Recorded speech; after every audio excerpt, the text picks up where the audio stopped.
Neng Quran dibahas kewajiban wong tua ben apa? Anak la tudara walidatum biwaladiha wala mauludul lahu biwaladi. Engko nek mati zaman tabnu adam ing kota amaluhu. Engko termasuk ya awaladin salihin. Nabi-nabi susahe Rabbi habli min ladunka dzurriatan thayyibah. Ora iku ilmu-ilmu kiai-kiai anyar sing nuruti nafsu, ana pentinge relasi, jaringan macam-macam. Ya memang penting, hablu minanas itu penting, tapi sepenting-pentingnya itu masih penting sing fardhu ain, rupane malah kadang ngamuk anak. Aku ning jowo dihormati kuwi anakku malah ora hormat aku. Lah manjen nyaine ning jowo be anake ora tau nyai kok. Paham ya? Ambek tamu ramah anak disentak. Dolen. Paham ya napa doh? Dolen. Mesti wae anake ra pati taat. Wong anake sering disentak demi wong li. Wis kali-kali wong liya disentak demi anake. Bareng anake ra hormat jeneng aku ning ndi dihormati malah anakku dhewe ra salah iki.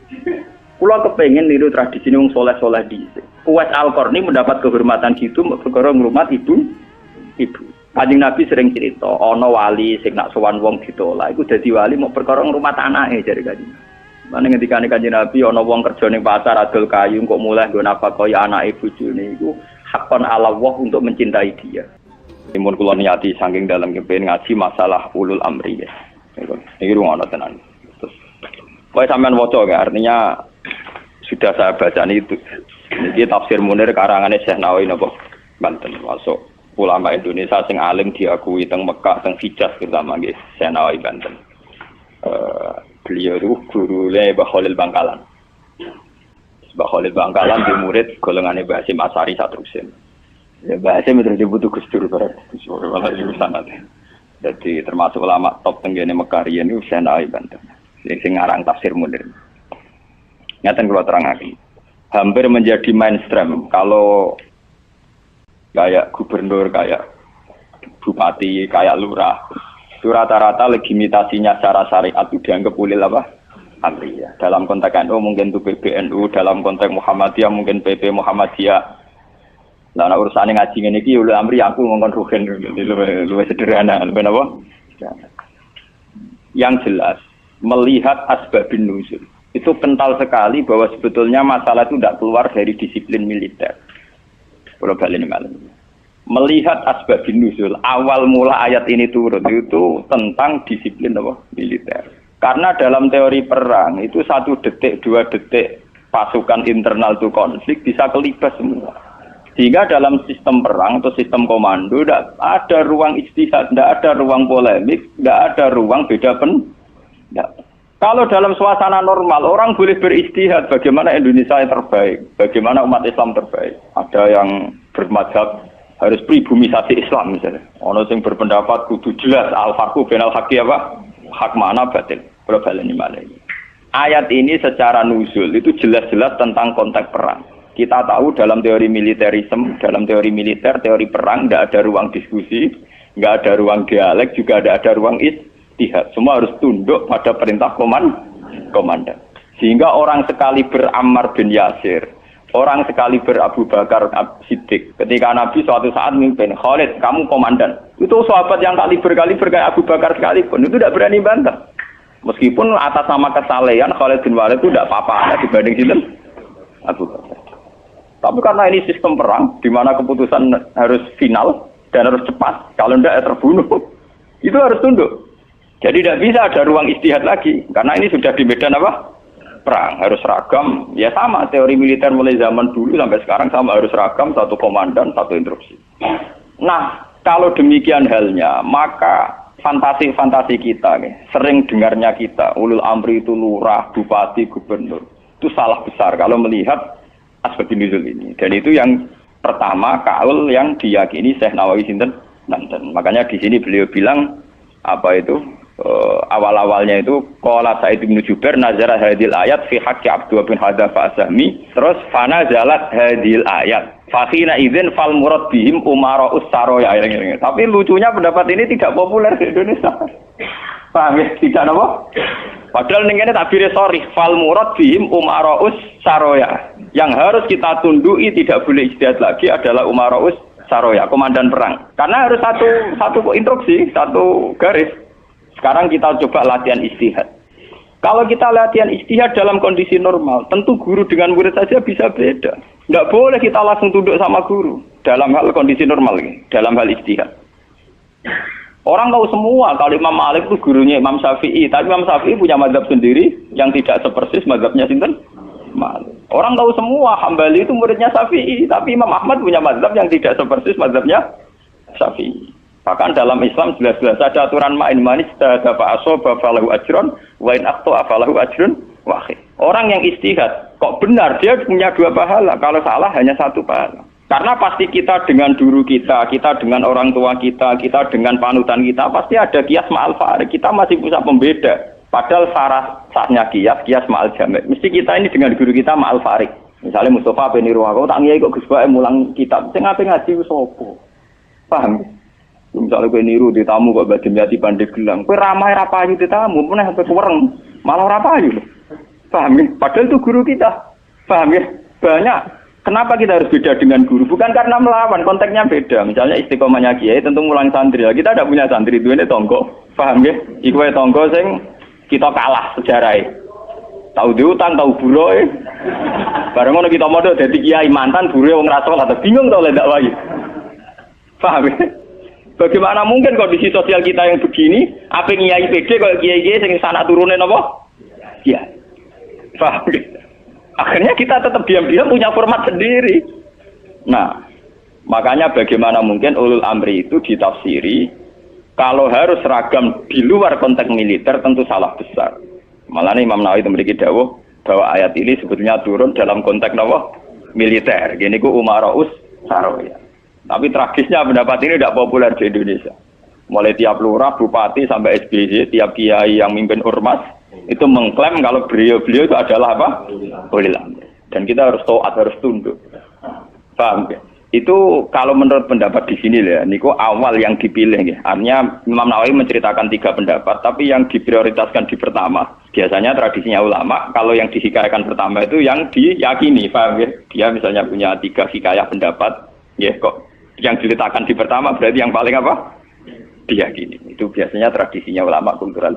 Paham ya? Terus pendapat kedua, qala ba'duhum ta'atullah wa rasulihi wajibatun qat'an. Sudah jelas ya kalau taat Allah Rasul pasti wajib. Sekarang kalaupun ulul amri itu adalah penguasa atau ulama atau guru atau orang tua, itu dalam keputusan Islam yang ijma. Ini perlu dicatat. Dalam keputusan ijma, Islam yang sampai napa? Ijma. Bukan dalam keputusan Islam yang masih dikhilafkan. Dan tidak banyak masalah Islam yang ijma. Perlu dicatat. Tidak banyak masalah Islam yang diijma. Misalnya sholat zuhur. Paling yang diijma ulama itu hanya bentuknya yang 4 rakaat. Variasi sendakep mbok. Paham ya? Ndak kok si tangan mbok ning isole udel apa ning igo sing jare ilang mergo dicolong Adam keluwen igo dikane sinten? Awak mindol ilahi harus ditutupi nak sendak. Sedangkan buat hadis kondi, gue yo pirang-pirang, paham ya? Oh, nah sholatnya orang Pakistan ya kenceng. Wong Nabi nanti dawuh nang sholat sedekap itu seneni. Maksudnya tanganan beno kayak biasa nih, jadi nyata. Paham? Wong no hadis nak cara riyen guru kula nate cerita. Nak sholatnya wong Turki, wae jajan dasinan. Kejare Nabi, kowe nak sholat kudu ala ahsani hayatikum pada baju terbaik kalian. Sarong identik mbek wong nganggur. Paham ya? Berarti kena sholat sarongan, berarti sowan pangeran dengan pakaian pengangguran. Paham ya? Mereka sarong itu gue kemulan, gue nyolong pelem, gue tabok dadu. Makanya orang Turki itu meyakini sholat yang baik itu pakai baju kehormatan. Iku sing gue sowan presiden gubernur dulu atau Mesir, tenggene Turki. Wong sholat mesti dadinan celananan. Paham ya? Karena Nabi hanya pakai aturan umum ala ahsanin apa? Hayatikum. Sehingga pernah ada ulama hadis besar di Al-Azhar itu khutbah dia dasinan tidak pakai peci. Ditanya itu tidak pakaian mainstream yang di Mesir, ulama Mesir. Dia bilang ini ahsani hayatikum, ini keadaan terbaik saya. Paham? Jadi kalau pakai ukuran itu tentu kita sholat pakai sarung identik dengan pakaian istirahat. Kemulan, menon awang kota yang biasa celananan nganggo sarung bedak ning jeding, bedak ning kamar napa? Mandi. Tentu itu pelecehan. Nganggo teori ini. Dan itu banyak ulama yang anti, betul banyak. Kalau sampean di Turki, di Pakistan, di daerah-daerah yang meyakini itu pakaian pengangguran, itu kriminal betul. Karena siarnya begitu, nggih, tradisi siarnya begitu. Tapi kalau di Indonesia, untuk daerah tertentu juga, ada semua Indonesia, sarung itu identik dengan pakaiannya santri. Ya sudah, kita sarungan ala santri. Saya coba kalau di Malaysia, kayak Mahathir Mohamad, dia pakai celana, sarungnya disampingkan. Dan itu ala ahsani apa? Hayatikum. Tapi di Indonesia sama tak gitu, ketoprak tapi. Nah ini contoh. Lah yang kayak begini tidak mungkin masuk kategori wajib taat karena variannya tidak ijma gitu loh maksudnya. Saya tuh paham ya? Tidak mungkin kita taat sama guru sama penguasa yang variannya begini karena tidak pada level nopo ijma. Paham ya? Mulane kula nu tak ngiling-ngilingan, kula ngertakoki santri kula, nah salat cepet. Ya sing wajib pokoke rukuk iku juga dari subhanallah terus sujud. Pokoke sing ijma tok kula niku pokoke standar sing cepet. Kula ngiling-ngilingan sunah Nabi mesti tok. Kula sering kabenan putih niku tok ngiling-ngilingan sunah Nabi. Mergo kula cobaan gak mungkin. Daripada ora blas, wah ngiling-ngilingan Nabi seneng pakaian putih, kula seneng putih, ngoten ngiling-ngilingan. Kula paling ra seneng klambi batik jujur. Kok Nabi paling ra seneng klambi sing corake ruwet. Mergo Nabi nate diadai batik iku menolak karena corake napa keruwetan. Jadi taubun lahu a'lamu cara Indonesia napa? Batik. Makanya itu untuk zina. Biasanya kalau dalam tradisi Islam yang untuk zina itu perempuan napa? Makanya desain klambi takwa itu tidak ada yang batik karena memang kalau yang kaitan takwa itu identik dengan polos. Niki cerita sunnah loh guys. Artinya tidak ada yang saya kritik biasa apa standar. Nah ini cerita ala ahsani apa?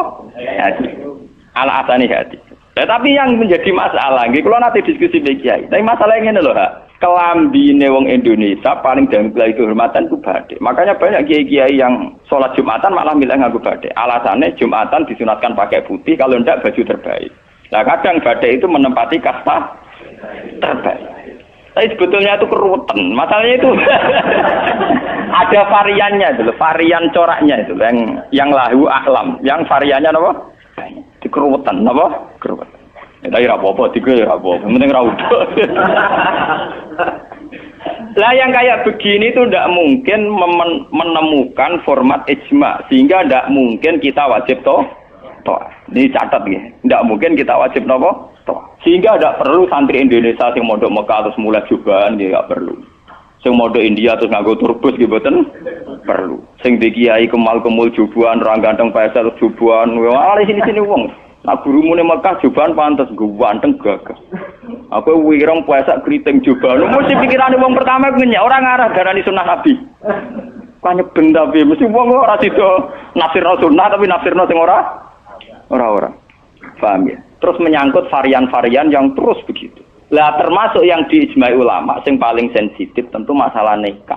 Itu mulai dulu sampai sekarang kita harus syukur sama pemerintahan Indonesia. Delala kersane Allah diputuskan sepihak. Sebetulnya sepihak loh, saya ulang-ulang sepihak. Format nikah di Indonesia ngikuti mazhab Syafi'i. Yaitu harus ada wali atau pengganti wali dan dua saksi. Itu berkah betul bagi Indonesia. Delala mulai dulu mulai pemerintahan Belanda. Karena zaman Belanda sendiri itu urusan nikah, tolak, waris sama wakaf itu juga sudah diserahkan ulama-ulama Islam itu mulai zaman Belanda sampai sekarang.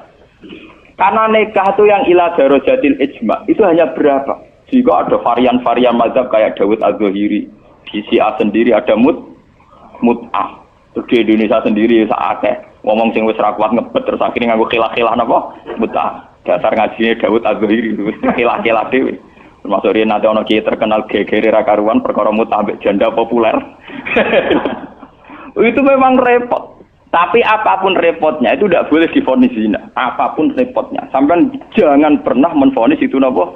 Zina. Ya kalau tidak cocok. Tapi jangan pernah menvonis itu zina. Karena aturan main dalam vonis, dalam sanksi itu ngendikane Nabi idraul hudud bisyubuhat. Fa innal imama la ayyukhti afil afwi khairun min ayyukhti afil uqubah.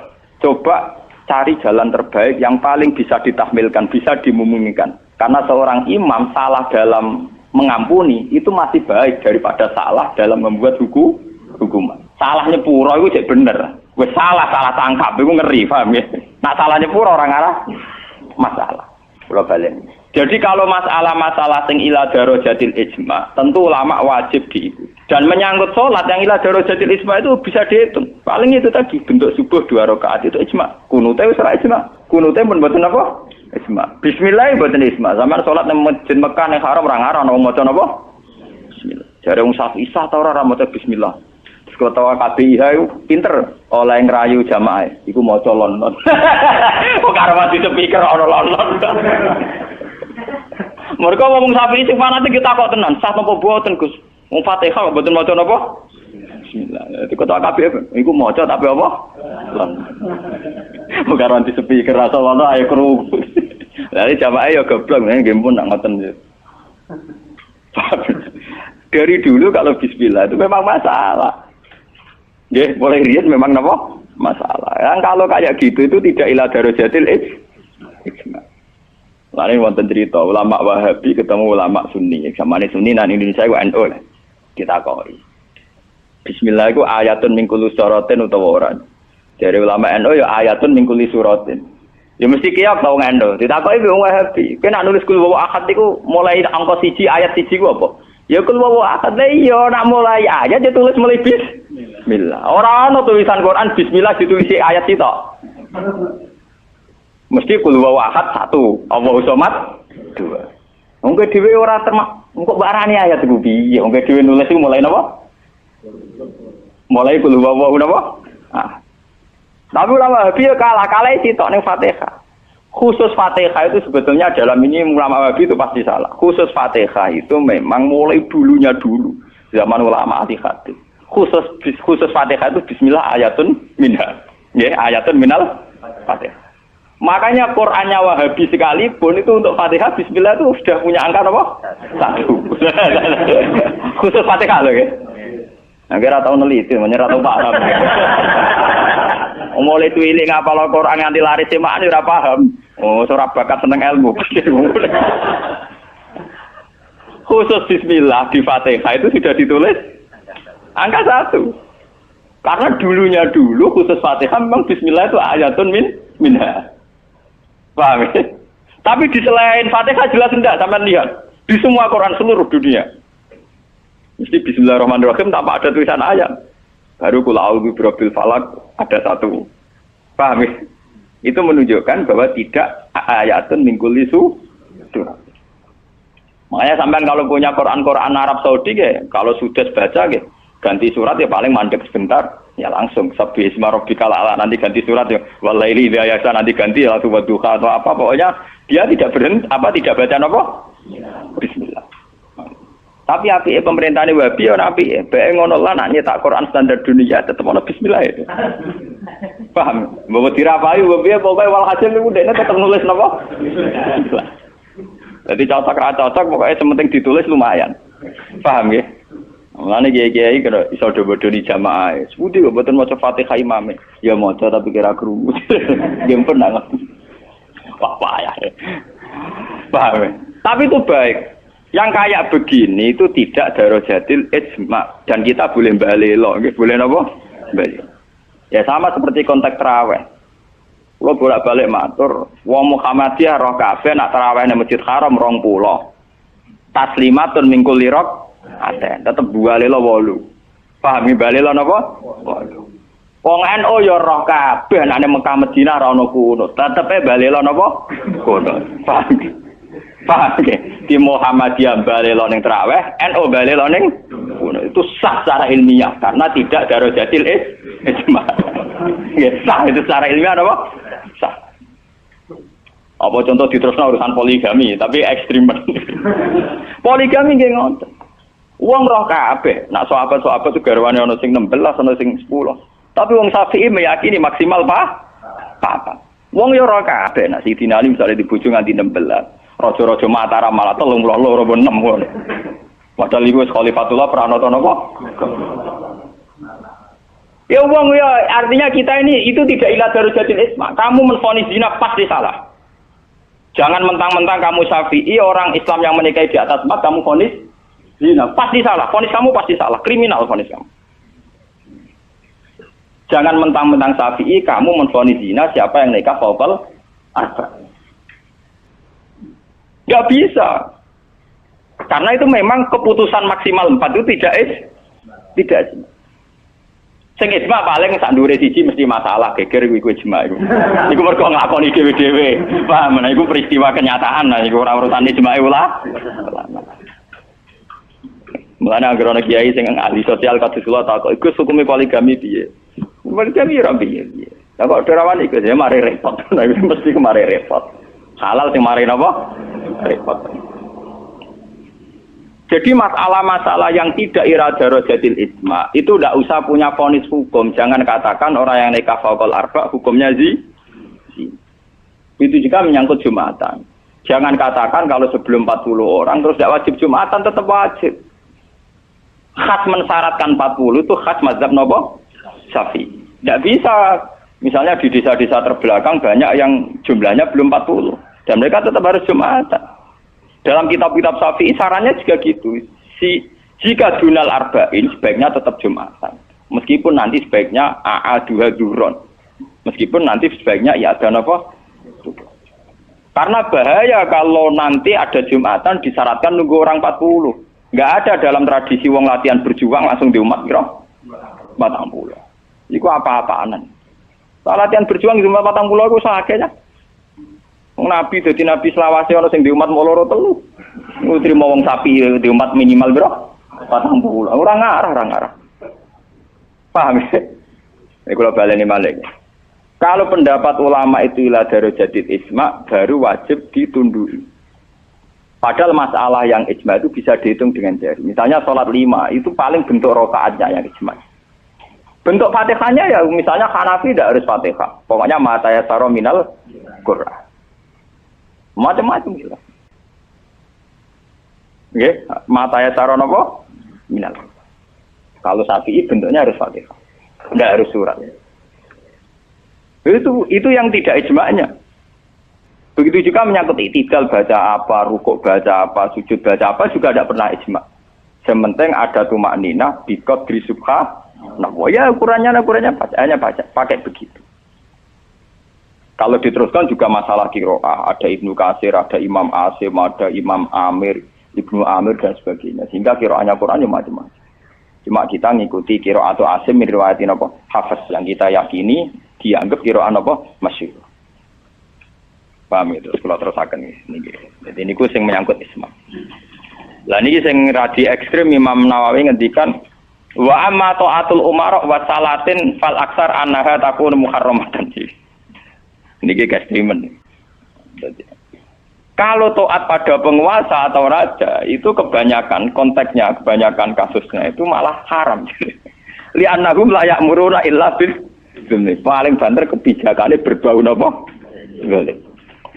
Nah niku ekstremen ya. Jadi Senawi Banten itu ekstremen. Dan dalam hal ini saya tidak sependapat dengan Senawi Banten karena kalau di kitab-kitab lain itu rata-rata meyakini vonisnya jangan haram, tidak wajib. Tidak wajib dulu. Kalau beda ini kalau contoh. Kalau dalam usul fikih dikatakan haram dengan tidak haram itu beda sekali. Sama seperti hukum dialogis. Misalnya Mustafa kere itu parah. Nah ora sugih iku ya ora nganti kere tapi ora nganti sugih. Misalnya Ruhin goblok itu parah. Tapi nak darani Ruhin uga ngalim tapi ora nganti goblok.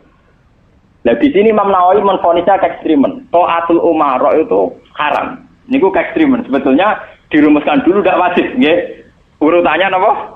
Tidak wajib. Lah tidak wajib itu bentuknya bisa haram ketika maksiat. Tapi ya kadang-kadang naik ke wajib. Kalau itu menjadi maslahatul ra'iyah. Paham ya? Juga bentuknya bisa sunnah. Kalau baleni malih nggih. Jadi tentang usul fikih nggih, dasar-dasar ilmu usul fikih wonten aturan main ngeten nggih. Pertama misalnya hukum itu wajib. Ada tidak wajib. Nah tidak wajib itu bisa sunat, bisa mubah netral, ya, bisa khilafil aula.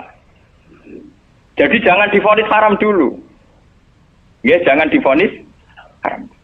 Dan kita ngikuti tradisi Sunni bahwa taat kepada umara selagi tidak memerintahkan barang haram, itu taatnya wajib. Selagi tidak memerintahkan barang apa?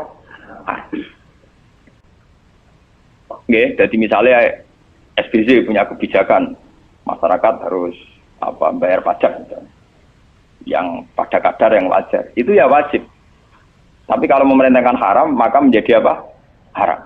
Artinya apa? Hukum taat kepada umara itu tidak ada hukumnya. Yang penting tidak wajib dulu. Nanti melihat kalau konteksnya maslahat menjadi wajib. Kalau tidak maslahat tapi tidak haram, ya nanti ada urutannya. Kalau agak baik, ya mungkin sunat. Baiknya sedikit, ya agak sunat. Kalau setengah makro, ya khilaful aula, sesuai urutan-urutan di fikih. Karena itu banyak itu ketentuan-ketentuan di fikih. Lah yang menjadi masalah ini sama dengan tenan. Bagaimana kalau sesuatu itu taruhannya dengan stabilitas? Niki rungokno tenan.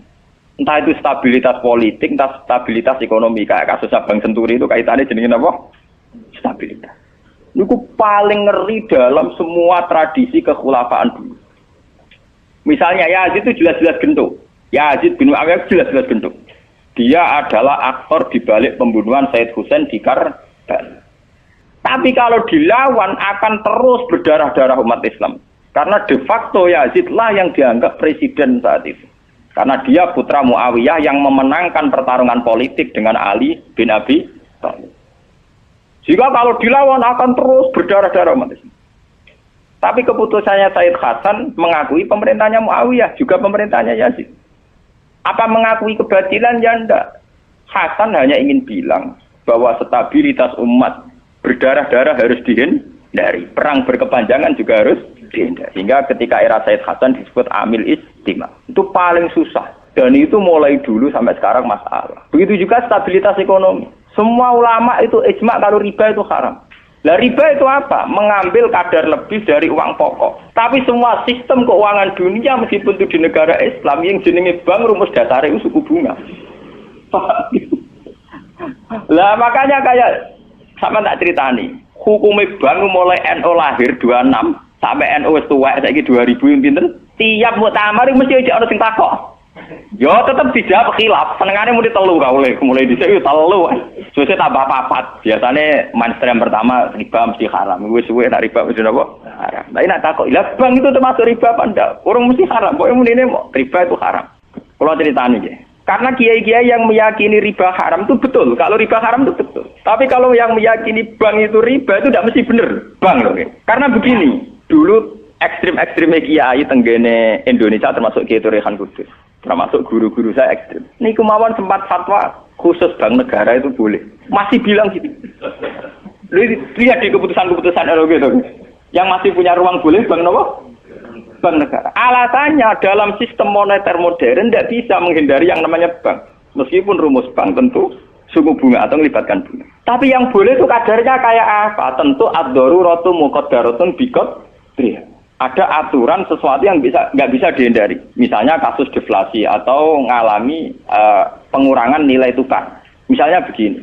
Tidak mungkin kan orang yang punya uang tahun 82 juta. Yang saat itu adol sapi gede. Orang nabung di bank 2 juta tahun 80. Tentu 2 juta itu jual sapi besar. Regane rong. Kan nggak mungkin 2010 sing sapi disepakati rego 8 juta. Tetap dibayar rong. Paham ya? Masa yang kayak itu termasuk riba? Toh tidak keluar dari Rasul Mal. Rasul Mal dulu 2 juta kan aslinya sapi itu. Bagaimana mungkin kamu katakan itu keluar Rasul Mal? Rasul Mal sapi regane 2 juta tahun 80. Saiki sapi tahun 2010 mesti regane misalnya 10. Paham? Lah nek 8 juta mbok anggap riba. Lho Rasul Mal apa? Sapi. Sapi nek saiki regane 10 juta. Lha iku sing dadi masalah ulama. Makanya dulu ketika rektor Al-Azhar sing jenenge Muhammad Salsut, kenapa Salsut itu populer di dunia akademik? Mergo dekne tahu kontroversi mengatakan jika riba itu ada juz'un yasirun yang menutup angka penyusutan uang, maka itu belum sampai kategori napa? Cuma sing dadi masalah di Jawa yang kita alami. Krus yang diakui syariat kan hanya krus pakai emas. Sementara krus wong desa pakai sapi, mergo ora duwe emas. Misalnya begini, ini pengalaman saya nggih. Kulo nu sering nangani konflik tangga-tangga masalah ngoten. Misalnya Adike mantu, cara kuno rak diutangi kakake. Mbah Gus pokoke riyen kula utangi pedhet. Pas niku payu 400.000. Tahun 80. Saiki tukarane wis ra rukun tahun 2010 kiyaine wis aku. Mbah Gus pokoke riyen kula utangi sapi pedhet. Lah iya dhisik mau 400.000 saiki tak atur 400.000 dari sing utang oleh dolim. Ana 1.000 saiki tok pitik telu.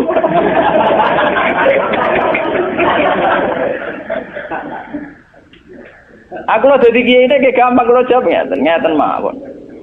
Nak disaur 400.000 jelas mari geger. Itu kok ono pedhet mawon. Wong riyen utange napa? Pedhet. Sampeyan yo goblok. Terus orang nganggo empat nganggo pedhet, mung kene pedhet ya sing tuku pedhet. Engko aku ngukumi wajib nganggo krus pedhet wis rupa dhuwit mesti geger. Wah dhisik kok pedhet yo saur napa? Sekarang tetangga saya itu banyak yang haji. Itu gara-gara krusnya sapi. Dulu mbah saya itu namanya Mbah Sidik. Itu haji ku entek sapi 16. Sekarang itu wong-wong darani haji ku murah. Dulu keluarga saya haji kula menangi gek cilik, keluarga kula haji mau bayar 7 juta. Terus menangi malih haji 14 juta. Pas bapak kula haji 2003 niku 23 napa juta. Tapi wong desa muni darani haji saiki sepakat murah. Mergo nak ngangkrus nganggo sapi. Mergo dhisik sapi entek sapi 16. Saiki 30 juta lah mau entek sapi papat. Dadi wong desa nak darani haji saiki luwih murah timbang dhisik. Artinya apa? Rupiah yang melonjak itu tidak ada pengaruhnya dalam kursi wong desa. Mergo dhisik 7 juta entek sapi 6, saiki 30 juta mau entek sapi papat. Bagaimana Anda bisa menvonis riba dalam konteks-konteks serwet ini ekonominya? Paham ya? Mesti wong ra paham nak wong fikih ngukumi riba iku sak perampangan. Ya mau mikir maksudnya ra paham. Paham ya? Kulo ki nate dibantah mbek Ki. Lah nak ngoten nak jenenge riba. Sama nak diutang aku malah saiki iso nyaur, mesti riba. Wong diutang, Pak. Wong diutang saiki iso nyaur mesti kudu riba. Nek ora riba ora iso nyaur. Lah contone piye, Gus? Lah misale sampean diutang aku 10 tik. Saiki golek duit 10 kangelam mesti mbok saur 100 rupiah riba lho kok mending. Iya toh, misalnya orang dulu punya pecahan 10 rupiah, diutang 10 rupiah, saiki ruhe nyaure piye? Golek pecahan terkecil saiki 100 rupiah. Nyusui ra iso lho. Wong pecahane 80 ya ora ono. Apa riba itu misalnya? Paham ya? Kalau riba itu persis nilai intrinsik, nilai nominal uang, tentu masalah. Tentu napa? Berarti uang diutang 10 sen atau 10 rupiah kudu disaur 10. Golekine ning ndi? Paham ya? Nah ora susuk barang riba lu disuwi dhuwit 100 rupiah, golek 10 rupiah 80 nggih. Piye carane? Mulane dadi ulama gelem mikir. Paham? Nah yang kayak begini ini masalahnya itu repot. Kalau sudah menyangkut stabilitas, entah itu politik, entah ekonomi, pasti itu repot. Kasus-kasus ini kasus Bank Senturi, kasus masalah intelijen itu kalau pertimbangannya stabilitas politik ada intelijen, stabilitas ekonomi ada permainan bank, kudu ono LPS, buah ono KKS, gampang ono bulat. Podo untuk stabilitas kiai yang ono antar kiai rapati ngalim kudu dilindungi, kudu ono ya kiai. Ya kan semua itu demi stabilitas. Jadi aku ditapai wong, cara jenengan Ki Mustofa nis putih sak jawab ya wong apik. Tapi kok nate ngeten-ngeten ya wong tahu salah tapi tetep wong apik. Iku demi stabilitas. Kalau mau tidak percaya pada kiai tinggi juga repot agama iki, paham? Paham? Orang mau bangko yang kalau enggak ada mosi percaya ono ras. Podo kalau dukungan masyarakat ke kiai rendah kita ya repot ngurus agama ki napa? Nang takoki kiai sapa iki cara jenengan putih apik ya mending. Tapi kok ngene-ngene Gus ya tetep apik di bangku ya bener. Aku lah sering disewani tiang-tiang ono kiai terkenal apa di togo-togo desa mbok terkenal apa ngono jenenge fitnah yo macam-macam mbok fitnah mbok tenan apa napa alam. Ono kiai kok kelakuane ngene-ngene terus iya ben apik to. Sing diarani kiai kok apa? Kiai ku wong sing mimpin salat. Angger pancen salat itu pas kiai lan di luar iku kowe ra ngekno ora apa-apa.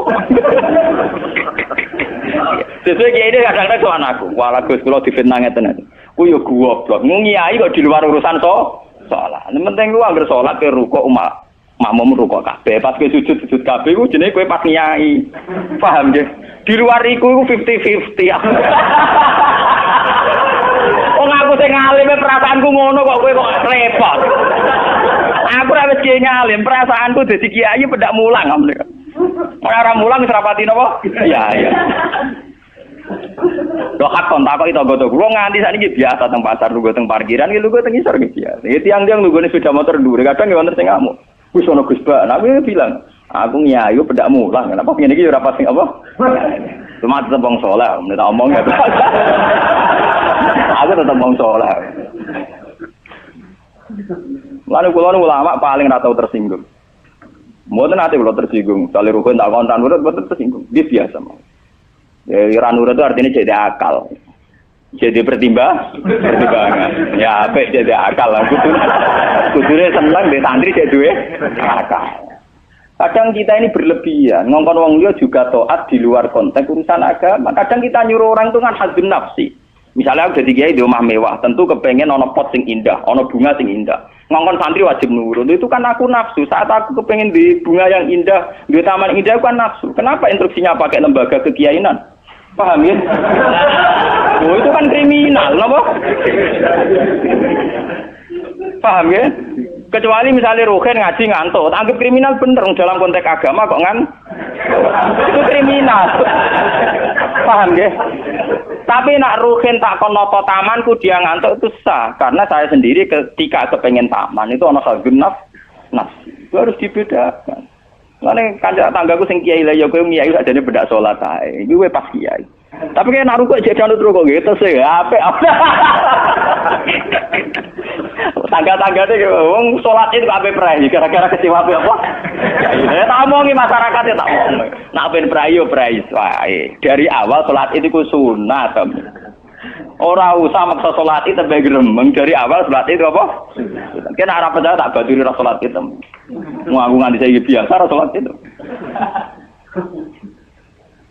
Gua biasa dengan di sana salat iki toko-toko biasa. Ya ini biasa mawon dulu. Ya tapi kan jadi keramat gitu wong barang aja. Ya biasa mawon gitu. Artinya bukan apa-apa ya. Mbok ya agama itu tidak usah segere. Pon sunat ben tetep napa? Sunat. Terus kok ada Jawa ora tau salat subuh nek salat. Wong abang-abang ada keragat. Ora tau subuh tak salat wae. Penak. Subuh wajib ora tahu masjid napa? Paham. Maka dan itu yang dipakai ulama-ulama dulu kayak Khulafaur Rasyidin pakai itu. Kalau perintahnya itu pribadi, mereka dari awal tidak mewajibkan. Sehingga mereka tidak punya masalah yang serius.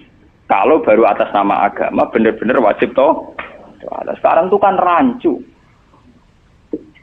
Ngono wae ruwe. Nah, ono santri kriminal kabeh, misalnya wong lunga, misalnya kiai lunga kudu mobil sumban, kudu wis rosi kudu. Itu kan bagaimanapun ada hadzun nafsi. Ya kita ngongkon santri ya ngongkon, ben cung mobil ubah resi. Tapi kita tahu kalau itu pada unsur hadzun nafsi. Nek rodok ngantuk sithik-sithik mbek anggap yo keben. Paham nggih? Kecuali kita ngongkon salat, kok ambek anggap kita marahi yang sowan pangeran jangan. Harus kita bedakan mana perintah kita yang masih berbau nafsu, yang mana benar-benar orisinil faktor agama. Faktor apa? Agama. Dan itu yang dipraktikkan Rasulullah. In udhiya ya'fu wa la yu'aqib wa in khusima yasmut wa la yujah. Nabi kalau disakiti secara pribadi mudah dia memaafkan. Beliau mudah memaafkan. Tapi wa idza du'i'a haqqullah, kalau haqqullah yang sudah diterlantarkan itu beliau baru tersinggung. Nah, sekarang kan sudah campur aduk. Hadzun nafsi juga lembaga-lembaga apa? Maka tak kandhani kudu nurut. Partaiku. Ya PKB atau P3 itu. Kalau PDIP mbah. Jangan dia kok PDIP, kalau PNS tak perjuangan. Lalu mulai dia kata partai apa bagus? Kalau PDIP tapi PNS tak. Napa bagus ya perjuangan. Ini murid kudu napa? Perjuangan. Nek meleset PDIP golongan karya. Wong alim kudu sering berkarya. Mohon kula terusaken nggih. Ya niki sing termasuk antike dawuh Senawi Banten. Wa idon anna a'mal umara wa sa'atin mauqufatun ala fatawal ulama. Nggih sing sederenge ayat. Harusnya kebijakan-kebijakan penguasa atau raja itu mauqufatun ala fatawal ulama, ala fatawit ulama, fatwa-fatwi. Raja atau penguasa itu kalau punya keputusan itu harus ikut pada garisnya ulama. Nah, kalau bolak-balik matur. Sekarang yang merupakan garis ulama dalam konteks bernegara itu apa? Ini kalau ngomong sensitif ya. Yang kaitannya ulama dengan negara dalam konteks negara yang kayak Bhinneka Tunggal Ika itu apa? Itu pancen repot. Misalnya begini. Kita punya Ambon, punya Maluku, kita punya NTT. Ketika dipaksakan dulu piagam Jakarta yang memaksakan syariat Islam, tentu mereka akan menantang keluar dari Indonesia, NTT dan apa? Ambon, Irian Jaya misalnya. Yang kayak begitu itu tidak fatwanya ulama, itu sudah masalah bernegara. Mari kalau nanti tanggal kiai cara jenengan sebut ikus. Misalnya Indonesia memaksakan penerapan syariat Islam. Syariat Islam yang mana? Kalau syariat Islam formal mungkin kita akan mengatakan sebaiknya diterapkan syariat Islam. Tapi termasuk syariat Islam adalah menjaga peluang dakwah. Ini catat. Dan saya siap ketemu Allah dengan pendapat ini. Bukan berarti saya terus pluralisme atau pakai teori-teori modern. Tidak. Saya pakai teori ulama. Saya tidak pakai teori modern. Catat ini. Saya tidak pakai teori modern. Pakai teorinya ulama. Termasuk syariat adalah menjaga peluang dakwah. Bayangkan kalau dipaksakan syariat Islam kemudian NTT keluar dari Indonesia Ambon. Kemungkinan kita dakwah di Ambon malah tidak ada. Juga kemungkinan Islamisasi di NTT malah tidak ada karena sudah keluar dari Indonesia. Paham ya? Mulai dulu wali songo ambek maling ya apik. Ambek tukang zina ya apik. Ambek tukang gaduh ya apik. Itu bukan berarti mereka tidak bisa membedakan hak dan batil. Dengan diapii masih ada peluang komunikasi. Dan dengan ada peluang komunikasi, ada peluang dakwah, ada peluang pembenahan. Sama. Dengan utuhnya NKRI, NTT bagian dari Indonesia, aja iso Kiai Rapayu kaya rugen buak rono NTT. Ben dadi ya. Lho kanca kula ning pondok dhisik ra kanggo ini ran jaya kiai provinsi lah. Wingi sowan kula ngajak pangdam lho. Ya Allah Gus kula munggo ning sarang Kiai RT ora payu ning kono kiai provinsi. Lho wingi sowan kula niku sowan numpak sahabat bareng sinten? Pangdam. Saniki mun gawe yayasan nggih sekolah tinggi lah. Jadi rektor saya gitu. Wadah buta huruf ora roh. Wong sak urip-uripe ngaji mbek kula roh tenan bodorane roh tenan. Saya bakatane mbek napa? Pangdam. Mergo ketika ada kerusuhan di sana, mesti tokoh agama diundang Pangdam. Dan ini termasuk mewakili tokoh lah provinsi levelnya napa?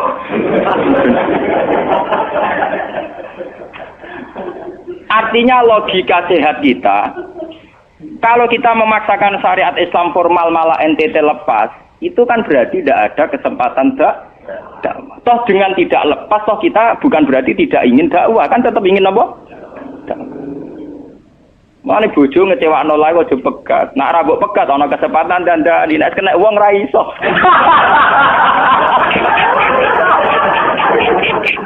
Tapi tak tegir ra apa. Ya sama. Semua sejarah Wali Songo itu sama orang nakal kan ndak apa-apa. Sampeyan delok biografi Ki Khudori Tegalrejo, dhisik terkenal yo kancanan bajingan. Bajingane tunduk mergo sungkan ramae. Teng Rembang ana jenenge Ki Sahid, wonge ganteng ki toreko. Niku wonten bajingan tobat mergo kula nu sungkan bebas Sahid. Mboten nate duka mek kula, ger ketemu kula pengen senyum. Lha iku sungkan senyume nganti tobat. Artinya apa? Saat kita ekstrim atas nama hak dan batil malah lari. Toh teori itu ya diakui Quran walaupun tafazzan ghalidul qalbi lan faddu min haulik. Toh teori itu juga tidak jauh-jauh dari aturan Islam. Meskipun kita juga punya teori yang lain karena ini tidak selamanya berjalan lancar. Kadang gue kancanan nakal ya belok akal tenan. Kancanan nonde ya katut tenan. Selingkuh tenan.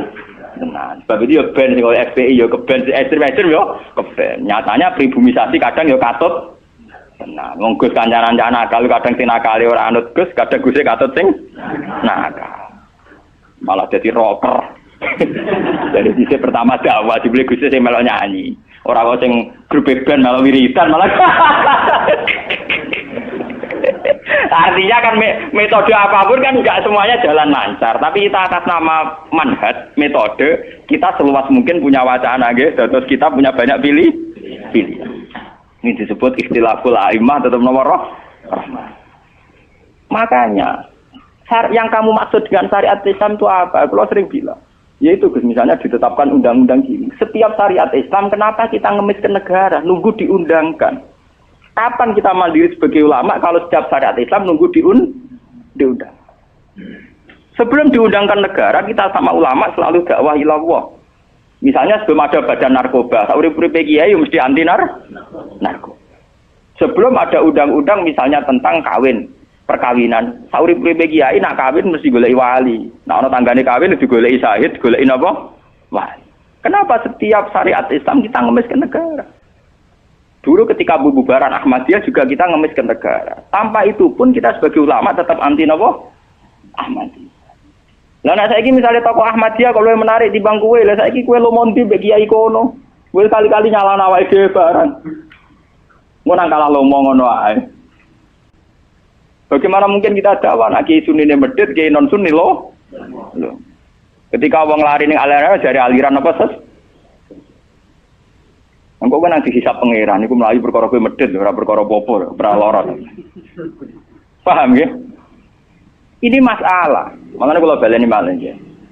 Syariat Islam itu komplit, termasuk aturan hak dan batil, tapi juga aturan dakwah. Makanya kalau terima kasih ya, sama ulama-ulama sekarang itu sekarang ada rumus, ada fiqhul ahkam, fikih yang menentukan hukum ini haram, ini halal, ini mubah, ini khilafil aula. Tapi juga ada fiqhud dakwah, di mana dalam sebuah proses diperlukan satu toleransi, jenis apa fiqhud dakwah. Dan itu penting kita kaji.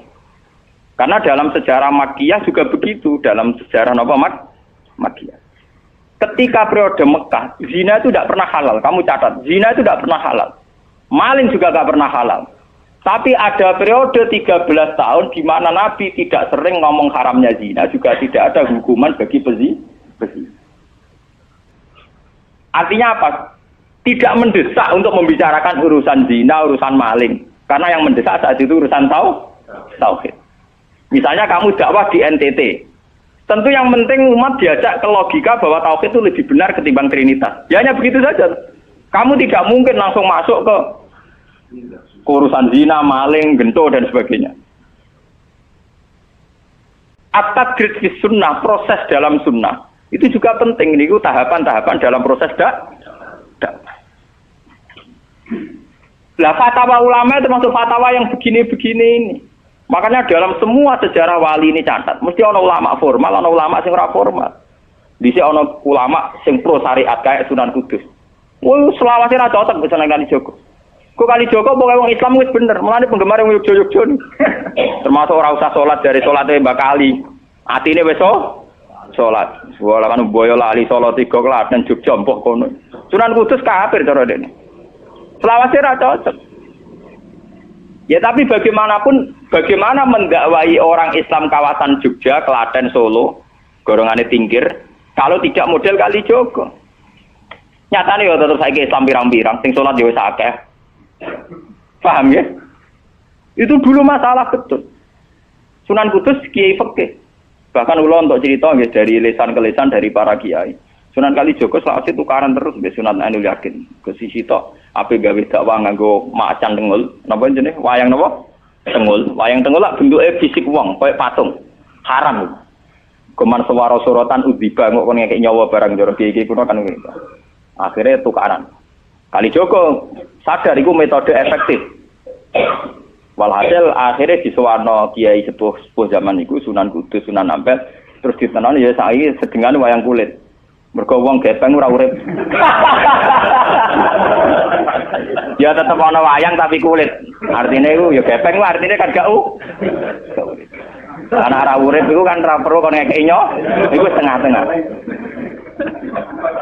Lah Sunan Kalijogo muni syahadat kan iku lemah. Munine sekaten. Muni kalimat syahadat lho moh, muni kalimat sodo. Saking jawanisasi napa Bae dene yakin putih ku sunat ya nganggone ireng terus. Kabeh foto wali songo putih kecuali Kalijogo. Dari TKB wonten napa? Kusumo. Yang tangga kula, bapak kula Tuban Kalijogo Tuban. Wong kula nate diburu tiang-tiang gara-gara terkenale bapak kula di warisan Kabeh Wonten Kusumo. Saiki warise kula nu tamune kathah. Golek kabine sinten Sunan? Zaman kula enak mun tak dol lah ngopi ya.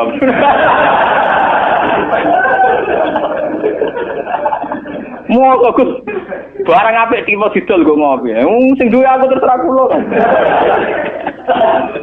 Oh ngenyek wong tenan wong alim jus bakat ono go semua. Apa ya tenan.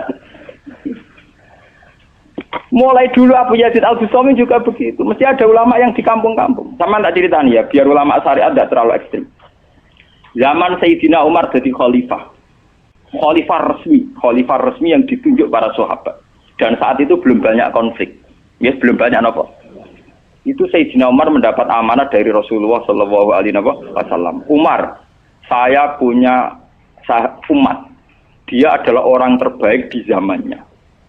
Saya punya umat, dia adalah orang terbaik di zamannya. Namanya Uwais Al-Qarni. Kalau kamu ketemu dia, salamku untuknya.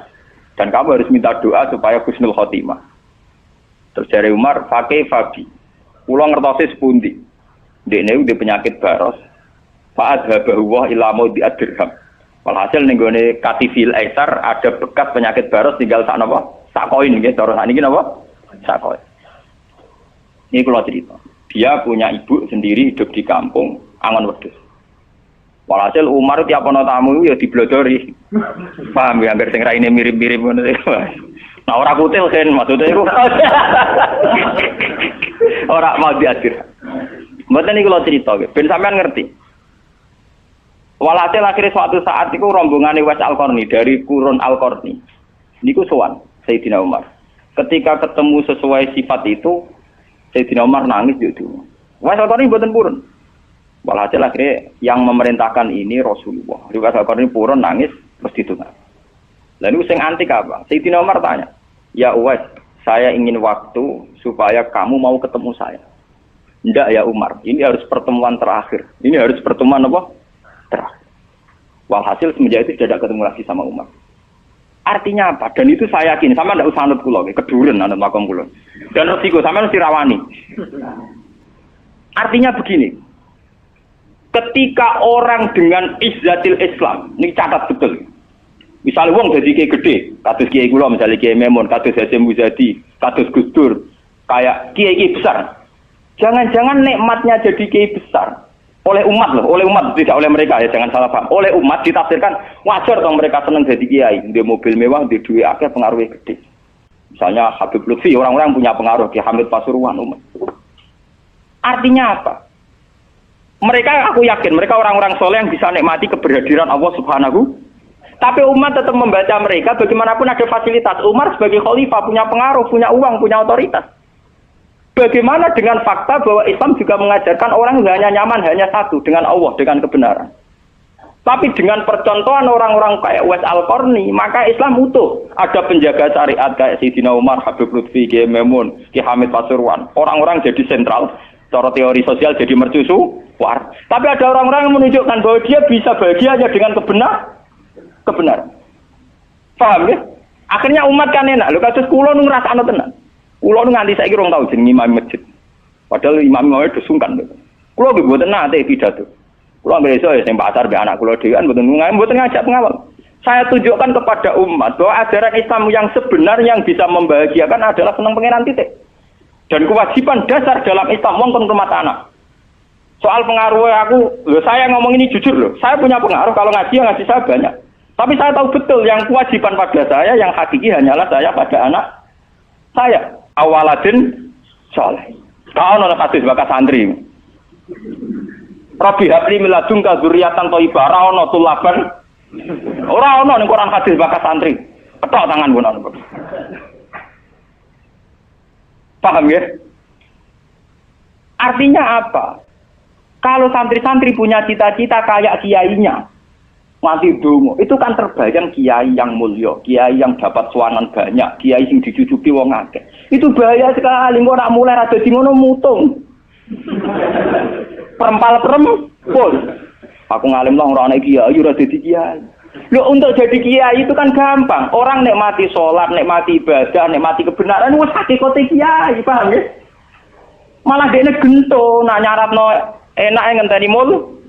Kula nganti sakniki, bayangno sakniki, umpama sampean saiki kuwabe lho ora seneng kula. Kula nek ndak ada masalah. Kula kok krungu kabar sakniki sing seneng jenengane bubar kabeh.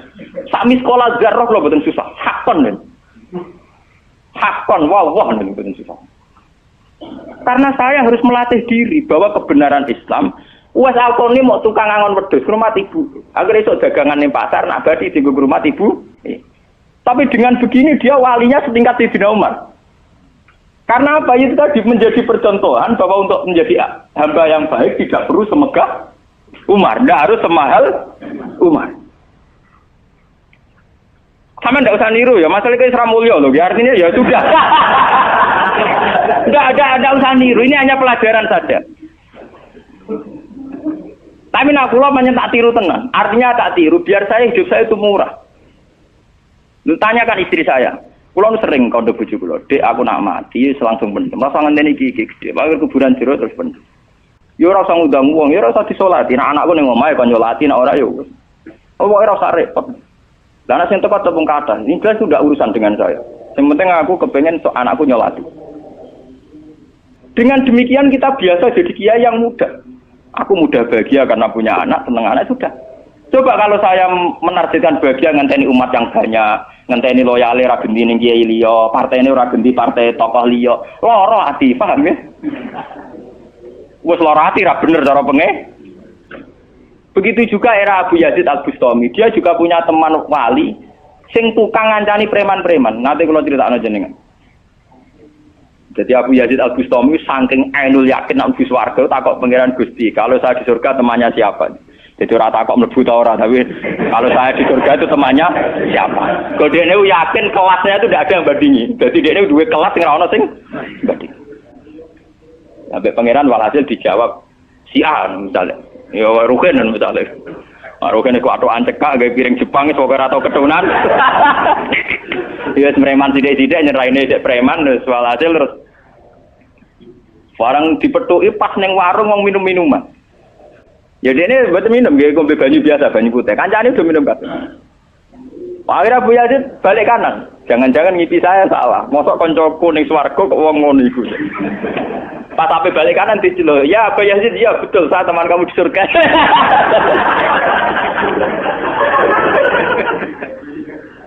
Akhirnya tak kok ya. Saya iku wali kelas atas, kok kelakuan nemu. Kula ngancani wong minum-minum niku dalam proses dakwahi mereka. Iku separuh wis tak tobat. Sing separuh tugasnya jenengan mriyang. Awalane mriyang wali resmi kon nobatno wong mrek. Jadi gampangane umate Gus Mek terus kon mimpin Hasim Muzadi. Paham ya? Wabu Yazid terus ngetokno wali ini. Iya. Umatem kon delok raiku. Nak ora tobat ojo undang Abu Yazid. Delalang. Hei umatku, itu seorang wali Abu Yazid. Lihatlah wajahnya. Langsung tobat kabeh. Ngene alamat kiai nek tau nobatno wong. Ana kiai kok ora tau nobatno wong, ora ana wong sing tobat krana wajahe ta suarane ora pati kiai. Paham nggih? Ora pati napa? Iya. Tugase kiai nobatno wong ora ana sing tobat malah kepelayon. Iku ora pati napa? Iya. Contoh lagi bahwa orang soleh itu tidak harus berkecimpung mimpin, itu cerita terbesar adalah Nabi Musa dan Nabi Khidir. Nabi Musa itu dengan segala reputasi, revolusi ngalahkan Fir'aun, menyelamatkan Bani Israel dari cengkeraman Fir'aun. Tapi ketika Nabi Musa merasa orang terbaik, saat dia khutbah ditanya siapa orang terbaik, ya Musa saya. Sama Allah diingatkan sama Nabi Khidir. Itu hanya orang sendiri di tengah laut. Artinya apa? Untuk orang menjadi soleh harus punya pengaruh kan, tapi Khidir dewean. Tapi saiki wong kejangkitan penyakit. Kiai sukses wis mempengaruhi akeh, jamaah akeh, nak wiridan akeh, istighosaan. Lan kula nu tak latih tenan. Kula nggo gak ditedir ngalim mboten purun, mulang ngeten-ngeten. Saking nak sing mulang ra kula ketoke malah keliru. Kaya misale sing Jadi itu saja masalah itu. Ya misalnya sing motor rujuk era karu-karuan.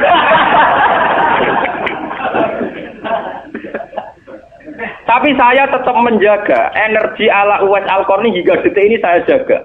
Biar saya mudah ikhlas. Islam itu gampang. Dengan kita tidak mentargetkan pengaruh, maka mudah syukur. Kalau ngerasakno tenan. Wong kula anggere teng mriki nggih ubal ngebis, digoseki wong kaya wong awam kadang dipisoi tiyang. Cara-carane enak tenan. Artine nggih nyaman tenan. Kadang dipisoi wong, kadang macam-macam cara-carane. Nah, kula teng pasar biasa dipisoi wong nggih biasa. Dia kadang ngerti, sesuai ngerti, nak iku putrane bapak, Wong Jayapura ki kula biasa. Wong kula boten biasa, boten apa-apa. Nggih biasa. Wong kula nak teng saran termasuk kiai. Wong nate ngebis mau dipukuli tiyang mergo ngrasa luwih kiai di bangku. Wong anak kula teng pondok saran ngalim ngeten-ngeten. Padahal kula niku gurune berarti. Wah, maten kuat. Wah, saking awam kula. Maksudnya karena saya dipil ngajak anak kula ya nggo jajan sitok ngono. Guyon mbek anak kula wis wong awam cekek. Situ bukan apa, bukan saya apa, untuk menjaga itu. Bahwa khazanah Islam itu ada tokoh formal kayak Sayyidina Umar, Nabi Musa, kayak Kiai Memun, Habib Lutfi, ya siapa lah. Kalau di sini mungkin kados Kiai Nawawi, banyak Kiai, enggak apa-apa, itu harus kita jaga, kita hormati. Kados Mbah Nawawi, Mbah Munawir, Mbah Arwani kita hormati. Tapi jangan lupa Kiai Humul ini juga menjaga stabilitas agama. Dan itu di Wali Songo dicontohkan anane Sunan Muryo. Sunan Muryo itu satu-satunya sunan yang mau kumpul uang, memilih kuburan yang dhuwur gunung angel ra karuan. Artinya kita ini harus kaya sekali dengan khazanah-khazanah perilakunya para orang-orang Tapi kenapa kamu milih soleh-soleh yang duwe akeh? Jangan-jangan kowe wis kriminal, paham? Wong aku sing ngalim ora milih soleh sing ngono kok kowe ora ngalim kok milih soleh sing duwe akeh pengaruhe. Mana kula nu sakniki nu sumpeng ten. Urip kula wis final. Kula nganggep urip kula pun final. Mana dari bojo kula nu tidak kula mati. Kula nu nganggep urip kula final. Artinya saya itu sudah nganggep Islam itu final. Umpama aku Islam itu kelebihannya kan gitu. Umpama dhewean ya nyaman, kumpul wong ya nyaman, tengah-tengah ya napa? Nyaman. Mulane dari Hikam ketika mendidik Humul. Bagaimana saya butuh orang saat saya lahir juga sendiri. Engko aku ketemu pangeran dihisab ya sendiri. Engko ning jero kuburan ya Aku tanggung jawab ning arep pangeran sendiri. Engko aku dipendem ya sendiri. Aku pas lahir ya sendiri. Aku pas mati ya rohku dicabut ya sendiri. Engko aku butuh wong lha apa. Tapi sekarang manusia semenjak ada teori ilmu sosial itu kulino didikte betapa pentingnya pengaruh relasi jaringan. Wah, teori bulat kok mbok not. Paham ya? Pembulatan teori ngono apa? Lha sakniki Rembang kados ngeten iki rame-ramene badhe pilkada. Wah, akhir kiai disowani kandidat-kandidat. Lah niku kandidat kula niku entuk bocoran. Paling sumpek nek absen jenengan. Wis kabeh kandidat takok toko-toko arah-arah kasil. Padahal cara kula disowani nggih purun, tapi kita tahu kula luwih nikmat tak dolaran mbek anak kula. Kita kandhani asisten. Ya ora apa-apa rene, tapi aku ora janji ketemu. Pokoke pas dolaran mbek anak tak dhisikno anak. Mergo cara Quran niku bupati mbek anak wis dibakati hubungane wong tuwa kok mbek napa? Mbok kowe bupati dolan apa tau dolan mbek anak tak menang anakku. Aneh lho Gusti. Ora aneh pancen ngono cara Quran dibakas wae anak. Ning Quran dibakas kewajibane wong tua mbek napa? Anak la tudara walidatum biwaladiha wala mauludulahu biwaladi. Engko nek wis mati zaman tabnu Adam ing kota amaluhu. Engko termasuk ya awaladin salihin. Nabi-nabi susahe Rabbi habli miladunka dzurriatan thayyibah. Ora, iku ilmu-ilmu kiai-kiai anyar sing nuruti nafsu, ana pentingnya relasi, jaringan macam-macam. Ya memang penting, habli minanas itu penting, tapi sepenting-pentingnya itu masih penting sing fardhu ain, rupane malah kadang ngamuk anak. Aku ning jowo dihormati, kuwi anakku malah ora hormat aku. Lah manjen nyai ning jowo mbek anake ora tau nyai kok. Paham ya? Ambek tamu ramah anak disentak. Dolen. Paham ya napa doh? Dolen. Mesti wae anake ra pati taat. Wong anake sering disentak demi wong li. Wis kali-kali wong liya disentak demi anake. Bareng anake ra hormat, wong aku ning titi dihormati malah anakku dhewe ra salah iki. Lho kula nganti sakniki sore anak kula tak jak piye nganti sakniki. Bukan apa kula. Kula kepengin niru tradisi wong saleh-saleh dhisik. Nabi Musa, sinten Uwais Al-Qarni mendapat kehormatan gitu perkara ngrumat ibu. Kanjeng Nabi sering cerita, ana wali sing nak sowan wong ditolak iku dadi wali mau perkara ngrumat anake jare Kanjeng. Mane ngendikane Kanjeng Nabi ana wong kerja ning pasar adol kayu kok mulai nggo nafkah ya anake bojone iku hakon ala Allah untuk mencintai dia. Dan ternyata kewaliane Uwais Al-Qarni sing model humul, model tertutup setingkat kewaliane Sayyidina Umar. Nabi Khidir sing tanpa pengaruh amen wiridan ning pinggir laut dianggap setara mbek Nabi Musa sing tahu revolusi, tahu de prestasi ngusir Firaun, nenggelamno nyatane derajate dipadakno Nabi.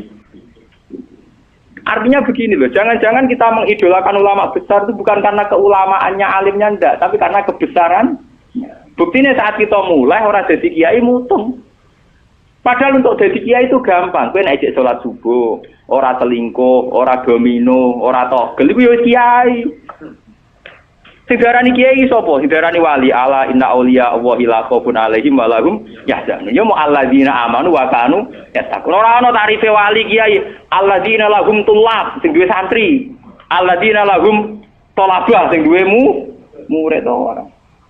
Wani kula durunge niyaine sampean wis kiai. Mulai sakniki anggere sampean wis salat subuh ya 2 rakaat. Zuhur ya 4 rakaat. Pokoke sing wis kaya ijma' ulama, sampean kudu yakin nek wis kiai.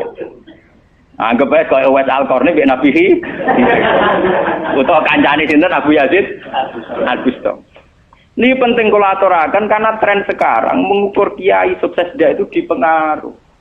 Itu keliru besar. Tidak ada itu dalam tradisi ulama wali. Sama tak cerita nih, zaman Kiai Hamid Pasuruan terkenal wali, Pak. Kulo lu tahu banyak tentang beliau karena gurunya bapak saya, sepupunya mbah saya. Mbah saya itu punya bapak namanya Mbak Idris, itu adiknya Mbak Abdullah, abahnya Mbak Hamid Pasuruan. Jadi saya tahu banyak cerita beliau. Beliau kan orang Lasem, masih misanan kalian Mbah. Niku nggih hormat sama wali-wali kumul. Zaman itu beliau masih hormat jenenge Gus Ud Sidoarjo. Juga hormat jenenge Mbah Muhammadun Pondowan Padi. Artinya wali-wali populer sebetulnya yang hormat sekali sama wali-wali kumul nggak terkenal. Tapi kita kan mesti milih yang terkenal saja. Paham ya? Padahal wali-wali yang terkenal itu hormatnya bukan main sama wali-wali yang Sinten sing aran I'anatul Thalibin Sayyid Zaini Dahlan. Niku gurune sing aran sinten? Gurune sing aran I'anatul Thalibin. I'anatul Thalibin dikarang Sayyid Abi Bakar sinten? Syato. Niku muridnya Sayyid Zaini Dahlan. Nggih, muridnya sinten? Sayyid Zaini. Iku dhe kanca wali ning pasar Bakul Kerabu. Iku angger Jumat ditiliki. Yo guyon. Suwe-suwe santrine gak trimo. Santri kaya Mustofa ora gak trimo. Wong alime ngono kok dijak guyon mbek bakul napa? Kerabu. Moga Jumat ditiliki. Sayyid Zaini sing rono. Dene takok. Wong ngoten jangan tidak itu. Iku kancaku wae. Wong sing ilmune banding aku ya wong iku. Mikir murid. Ya iku Jumat berikutnya ditiliki meneh wis ra ono. Mau sempat misoi Said Zaini. Kowe nyianati aku. Itu ketika ada orang lagi. Imam Syafi'i gitu. Imam Syafi'i itu orang alim kaliber. Dia itu kalau ijtihad hukum kok belum dikomunikasikan dengan Saiban Ar-Ra'i itu belum mantap. Imam Syafi'i itu mujtahid hukum, tapi kalau dia ragu, itu ngenteni kancane jenis Saiban Ar-Ra'i itu kang angon wedhus ning desa. Woi nek dikomunikasekno niku mantep. Dan itu mungkin setiap zaman mesti mungkin. Lah kula nu ngalami. Kula kan sering teng pasar. Ana mobil mau mandek. Ya hormati kula nggih biasa pakai sukum. Lah cara wong sira ro nek kula numpak dokar, cara ora ro kan wong numpak dokar dihormati wong numpak mobil. Lah perasaan numpak mobil kan tetep ngakoni kula wong alim. Kula nu nate badhe teng Pertelon iki kisah nyata. Nggih teng Pertelon badhe bubal ngenteni mobil. Ya ana sing roh nak kula, Gus ana sing ra roh walhasil. Wonten mobil kiai gede mandek wonten kula. Mboten sareng kula, Gus. Ya wong janggal. Itu mungkin dan itu menjaga peradaban sehingga yang besar tidak angkuh mergo ana kiai-kiai sing humul. Cuma kula niku humule ra pati sukses. Mari sing muncul-muncul niku mari ra jelas sing bareng. Itu bagus itu untuk menjaga energi syukur biar orang itu syukur jadi kiai tidak gantung pengaruhnya banyak, nggak gantung punya santri banyak, tapi nyaman jadi kiai karena ngugemi kebenaran, meyakini apa? Kebenaran. Dan itu penting kalau aturaken. Lalu kula nganti sakniki kepengin ngoten. Cuma arah sukses. Artinya kayak kula nanti tesir tetep murid. Jadi pengaruh dulu Mas kula mbek tamu ya rapati hormat. Kula mbek wong nggih rada angel petuane. Tapi untuk takdir kayak kata kula nu takdir. Sebenarnya itu tidak pilihan saya, artinya tidak pilihan. Tapi ini perlu kula aturaken biar khazanah-khazanah Islam sing teng NTT teng Ambon itu masih. Kula nate diceritani Kiai Maimun. Zaman Khalifah Harun Ar-Rasyid niku setiap begundal dibuat teng fak-fak. Teng Irian apa? Jaya. Sama seperti Inggris, orang-orang nakal dibuat teng Australia. Niku nak dirunut ada misi dakwahnya. Ternyata dari Irian itu turunan Arab tuh banyak. Sehingga ada Islam teng Irian nanti tok Timur Leste. Yang dulu masih Timur. Malahnya PM Timur dia namanya Mar'in apa? Al-Qadiri ini turunan apa? Arab. Wong Timur Leste kok tahu di WPM turunan Arab. Ini berko zaman sinten Harun Ar-Rasyid. Niku begudal-begudal dibuat teng fak-fak, napa? Teng fak. Niku anak turune termasuk tokoh-tokoh sing teng putih, teng Timur Leste, teng putih. Niku wonten sejarah. Artinya apa? Apapun humulnya perjalanan umat Islam tetap barokah bagi yang lain. Tapi kenapa kita harus cari yang terkenal? Kiai-kiai humul barokah. Tapi aja kelainan terus kuper loh, guys. Terus percaya ngipi jimat lah. Mari saiki ku anggere humul identik perkara jimat sampai napa? Kere. Humul perkara ning gunung budak ngenteni apa? Nah, iku sing repot ora humul klenek jeneng. Nak humul nek mati Allah ora kok nek mati ngenteni keris ceblok, paham nggih? Humul kok perkara ngenteni napa? Keris. Dan itu artinya begini, kalau matur, kalau bulan baleni. Zaman Ki Hamid Pasuruan itu wonten jenenge Gus Ud Sidoarjo. Zaman Ki Bisri terkenal ngalim. Niku sering diskusi hukum ambek jenenge nak boten lepat niku subhanallah. Mbok kiai tangga Ki Mabrur. Ngalim-ngalim wong Rembang Kota namine sinten? Ki Mabrur. Zaman Mbah Zubair terkenal Mbah Zubair Abe Bahmun. Niku nggih sering diskusi kalian Mbah Kula. Di Mbah Kula nggih muridé Mbah Mahfud Atur-Musi. Bahkan dulu ketika naskah Mbah Mahfud Atur-Musi hilang itu dulu dicari di Lasem. Di kiai yang saat itu belum terkenal karena masih Gus. Ya niku jenenge Mbah Mansur. Niku murid Mbah Mansur bin Khalil. Lah Mbah Khalil itu santri sing katibnya Mbah Mahfud napa Atur-Musi. Jadi banyak sejarah-sejarah di mana kiai-kiai top harus berburu sama kiai-kiai humul, kiai-kiai napa? Kiai-kiai humul. Lah saat ini sing dadi repot kan sing kiai top nyepelekno kiai humul, sing humul perkara lha padha masalah ini. Padahal andekan seperti cerita-cerita dulu Imam Syafi'i cari Saiban Ar-Ra'i, Sayyidina Umar cari Uwais Al-Qarn. Itu akan stabil Islam. Artinya stabil begini loh. Orang merasa Islam itu nyaman bukan karena derajat-derajat duniawi. Selama ini kita akan begitu. Wajar kiai ayem. Umatnya di mobil, di duit. Artinya umat itu belum bisa menafsirkan nak kiai ayem karena tingkat kecintaannya pada kebenaran itu maksud kula. Paham ya? Tapi dengan ada kiai yang tidak terkenal, dirapati di duit, kok tetap nyaman. Berarti kan bukti tingkat kenyamanannya dia faktor kebenaran. Dan dua kubu ini harus ada terus, paham ya? Untuk menjaga kestabilan Islam. Dan dalam semua sejarah itu ada, kalau punya datanya. Lu Abu Hanifah terkenal lu nembe gara-gara murid-muridnya. Abu Hanifah terkenal rumah kamu koyo Imam Syafi'i boten. Dekne iku tukang kain ning pasar. Ku bedino ya dul kain. Adene wong alim, angger wong rono jebule ra tuku kain, perkara takok hukum. Angger wong debat ra perkara nyang-nyangan, bantah-bantahan ambek sing takok. Terus saya terkenal wong alim diadol kae. Akhirnya populer. Dadi dekne terkenal keulamaan iku kok toko kain. Akhirnya diabadekno saiki asline bakul kain ngoten mau. Ya ana ulama terkenal liwat jalur toko napa? Sesuk tokone bangkrut mergo wong rono takok hukum. Niku sinten? Abu Hanifah. Saniki mboten rapati ngalim ngetokno kiyaine. Aku lho bertahun-tahun di kanca sing ora kula ngalim nggih kathah. Sane yo getun mergo anak kula wong alim. Lah kaya kula wis repot kadung ngonangan repot. Muga-muga kaya roken humul. Mun kula terusaken nggih. Dadi wau nggih dadi fatwa ulama yang tidak ijma itu tidak harus diikuti. Wal ulama fil haqiqah umar fa ulul amri. Assalamualaikum warahmatullahi wabarakatuh.